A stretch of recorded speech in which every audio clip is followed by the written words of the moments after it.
কচুয়ার রহিমনগর বাজারে সন্ত্রাস, চাঁদাবাজি ও মাদকের বিরুদ্ধে বিশাল বিক্ষোভ মিছিল অনুষ্ঠিত। বিস্তারিত দেখুন ডেস্ক রিপোর্টে। চাঁদপুরের কচুয়া উপজেলার ঐতিহ্যবাহী রহিমনগর বাজারে সন্ত্রাস, চাঁদাবাজি ও মাদকের বিরুদ্ধে অনুষ্ঠিত হয়েছে বিশাল বিক্ষোভ মিছিল ও পথসভা।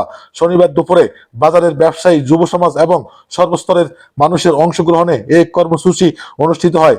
শিক্ষামন্ত্রী মিলন ভাইয়ের কচুয়ায় সন্ত্রাসীদের ঠাঁই নেই, চাঁদাবাজদের ঠাঁই নেই, মাদকেরও ঠাঁই নেই, এমন স্লোগানে মুখরিত হয়ে ওঠে পুরো রহিমনগর বাজার।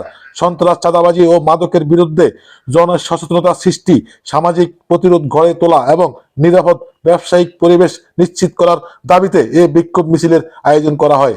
রহিমনগর মধ্যবাজারের শাহজালাল শপিং কমপ্লেক্সের সামনে থেকে সাবেক ছাত্রনেতা আনোয়ার হোসেনের নেতৃত্বে মিছিলটি শুরু হয়ে বাজারের বিভিন্ন গুরুত্বপূর্ণ সড়ক প্রদক্ষিণ করে একই স্থানে এসে শেষ হয়। পরে সেখানে অনুষ্ঠিত হয় সংক্ষিপ্ত পথসভা। মিছিলে ও পথসভায় উপস্থিত ছিলেন বিশিষ্ট ব্যবসায়ী আলহাজ গাজী মিলন, জামাল হোসেন, বিল্লাল হোসেন, ফয়েজ মজুমদার, জহিরুল ইসলাম, শাহজালাল প্রধান, তহিদুল ইসলাম, আব্দুল মান্নান পাটোয়ারি, হাজী হাবিবুল্লাহ, রহিমনগর বাজারের ব্যবসায়ী, রাজনৈতিক দলের নেতৃবৃন্দ, গণমাধ্যম ব্যক্তি ও বিভিন্ন শ্রেণী পেশার বিপুল সংখ্যক মানুষ। পথসভায় বক্তারা বলেন, সন্ত্রাস, চাঁদাবাজি ও মাদক মুক্ত কচুয়া গড়ে তুলতে ব্যবসায়ী, যুব সমাজ ও সর্বস্তরের জনগণকে ঐক্যবদ্ধভাবে কাজ করতে হবে। একই সঙ্গে সমাজ বিরোধী কর্মকাণ্ডের বিরুদ্ধে সবাই সোচ্চার হওয়ার আহ্বান জানান তারা। প্রধান বক্তা আনোয়ার হোসেন বলেন, মাননীয় শিক্ষামন্ত্রী ডক্টর আ.ন.ম এহসানুল হক মিলন নির্বাচনের আগে কচুয়াকে সন্ত্রাস, চাঁদাবাজি ও মাদক মুক্ত করার যে অঙ্গীকার করেছিলেন তা বাস্তবায়নে সবাইকে একসঙ্গে কাজ করতে হবে।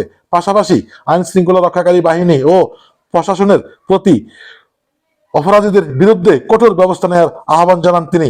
বিক্ষোভ মিছিল ও পথসভায় স্থানীয় ব্যবসায়ী, রাজনৈতিক নেতৃবৃন্দ, গণমাধ্যম ব্যক্তি এবং বিভিন্ন শ্রেণী পেশার বিপুল সংখ্যক মানুষ অংশ নেন।